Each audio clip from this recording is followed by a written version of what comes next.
Dubai में Asia cup का मेला सज गया। एसीसी के सदर मोहसिन नकवी ने एशिया कप टूर्नामेंट ट्रॉफी की रोनुमाई कर दी। तकरीब में 8 टीम्स के कप्तानों की शिरकत।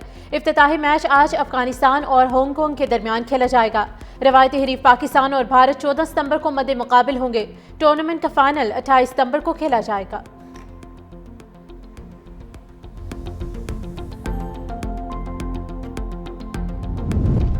न्यू कराची में गारमेंट्स फैक्ट्री में आतिशज़दगी, 3 मंजिला इमारत धमाके से मुनहदिम। मलबे तले दबकर 3 अफराद जख्मी। 2 गाड़ियां भी नजरे आतिश। आग के शोलों ने मजीद 2 फैक्ट्रियां भी लपेट में ले ली।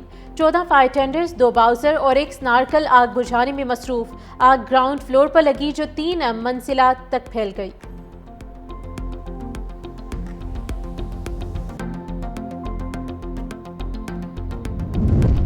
सैलाब से जाम बहक अफराद की तादाद 922 तक पहुंच गई। 24 घंटे में पंजाब में 10 और सिंध में 2 अफराद जाम बहक हुए। NTMA ने रिपोर्ट जारी कर दी। 26 जून से अब तक 1047 अफराद जख्मी हुए। मजमूई तौर पर 4594 रेस्क्यू ऑपरेशंस किए गए।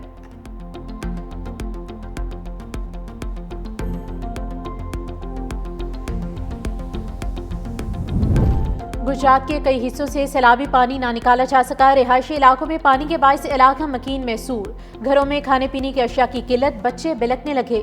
मोहल्ला शाह हुसैन, शफियाबाद, बख्शोपुरा और ख्वाजान रोड पर ताहाल पानी मौजूद है। Garibpura, coat road, Alipur road पर पानी मौजूद। जे रोड, शादबान, बारादरी, कमर सियालवी रोड, रहमान शहीद रोड पर भी कई फुट पानी जमा। डिस्ट्रिक्ट जेल से तमाम कैदी दूसरी जेलों में मुंतकिल। 1860 असीरान की जेहलुम, हाफिजाबाद, नारोवाल, गुजरांवाला की जेलों में मुंतकली।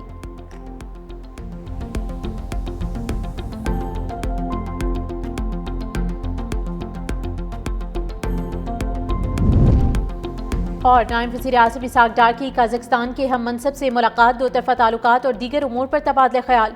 दोनों रहनुमाओं में सियासी और मुआशी रवाबत पर फ़रोग़ पर इत्तेफाक। कजाकिस्तान के सदर के दौरे पाकिस्तान पर भी बातचीत।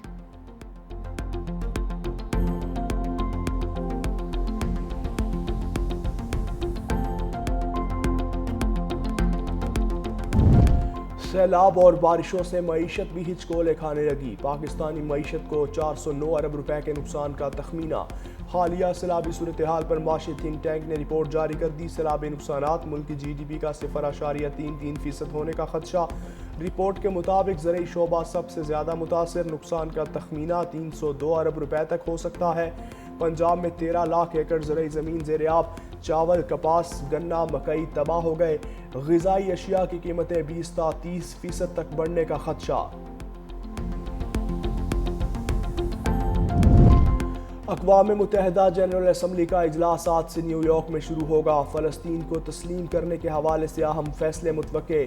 2 रियासती हल से मुतालिक इजलास 22 सितंबर को होगा।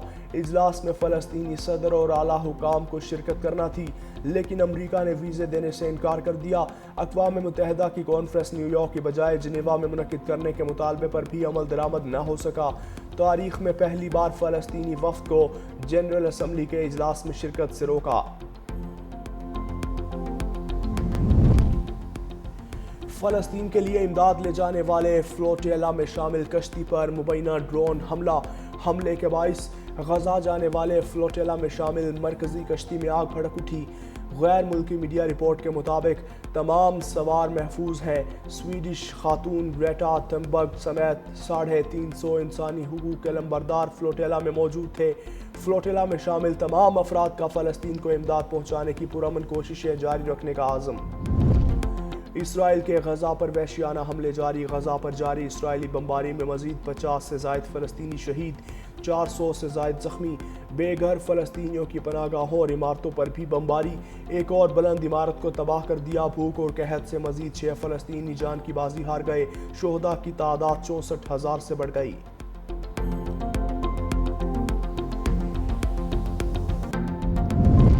इसराइली वज़ीर आज़म नेतन्याहू ने गजा में ज़मीनी फ़ौज उतार दी। इसराइली वज़ीर आज़म ने फ़लस्तीनियों को गजा शहर खाली करने का हुक्म दे दिया। इसराइली वज़ीर आज़म नेतन्याहू ने धमकी दी है फ़लस्तीनी शहरी जल्द अज जल्द शहर छोड़ दें। इसराइली फ़ौज का कहना है कि यह कार्रवाई अगले बरस तक जारी रहेगी और इसमें 1,30,000 रिज़र्व फ़ौजी भी हिस्सा लेंगे। غزہ میں مظالم، اسپین کا اسرائیل پر پابندیوں کا اعلان، صہیونی فوج کو تیل فراہم کرنے والے ٹینکرز پر پابندیاں لگا دیں۔ اسپین کے وزیر اعظم پیڈرو سانچیز نے کہا اسرائیل کو تیل فراہم کرنے والے ٹینکرز اسپین کی بندرگاہ پر لنگر انداز نہیں ہو سکیں گے۔ اسرائیل کو ہتھیاروں کی فروخت پر پابندی لگانے کے لیے بل بھی لایا جا رہا ہے۔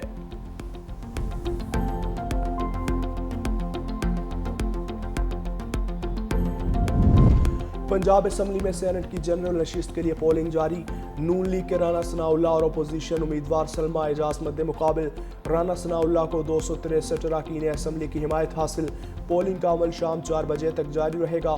مشیر وزیر اعظم رانا ثناءاللہ کہتے ہیں تحریک انصاف کا سیاسی کیریئر ختم ہو چکا، ان کے پاس راہ فرار کے علاوہ کوئی چارہ نہیں۔ بانی پی ٹی آئی کا غیر سیاسی غیر جمہوری رویہ برقرار ہے۔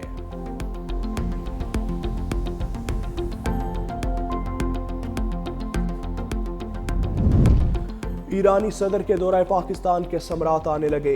ایران اور پاکستان کے درمیان فضائی معاہدہ طے پا گیا۔ تہران اور اسلام آباد کے درمیان براہ راست پروازیں شروع کرنے کا اعلان۔ ایران ایئر ٹور کی پرواز اسلام آباد سے پرواز بھرے گی۔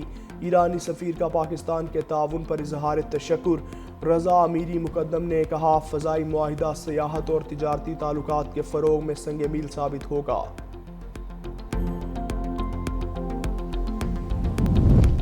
امریکی شہریوں کو حراست میں لینے کا معاملہ۔ ڈونلڈ ٹرمپ نے غیر قانونی حراست میں لینے کے خلاف حکم نامے پر دستخط کر دیے۔ امریکی صدر کا کہنا ہے ان سرگرمیوں میں ملوث غیر ملکی حکومتوں کے خلاف سخت اقدامات کیے جائیں گے۔ حکم نامے کے مطابق امریکی شہریوں کو غیر قانونی حراست میں لینے والے ممالک کو بلیک لسٹ میں ڈالا جا سکے گا۔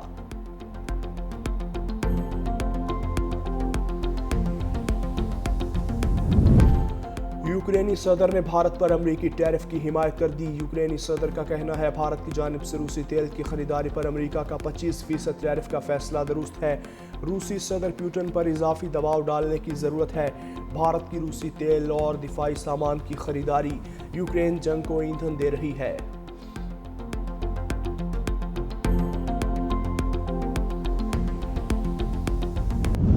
نیپال میں سوشل میڈیا پر پابندی کے خلاف مظاہرے۔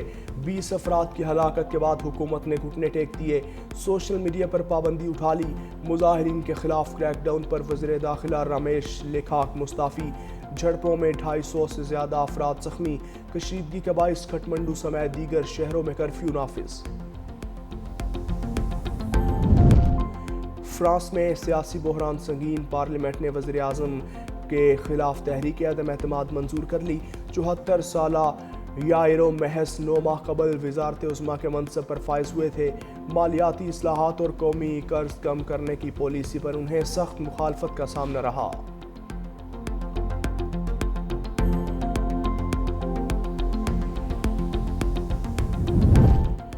میکسیکو ٹرین اور ڈبل ڈیکر بس میں تصادم، 10 افراد ہلاک۔ میکسیکو کے اٹارنی جنرل کا کہنا ہے ہلاک ہونے والوں میں 7 خواتین اور 3 مرد شامل۔ زخمیوں میں سے کچھ افراد کی حالت تشویشناک ہے۔ ٹرین آپریٹر کے مطابق بس ڈرائیور نے چلتی ٹرین کے سامنے سے جلد بازی میں گزرنے کی کوشش کی۔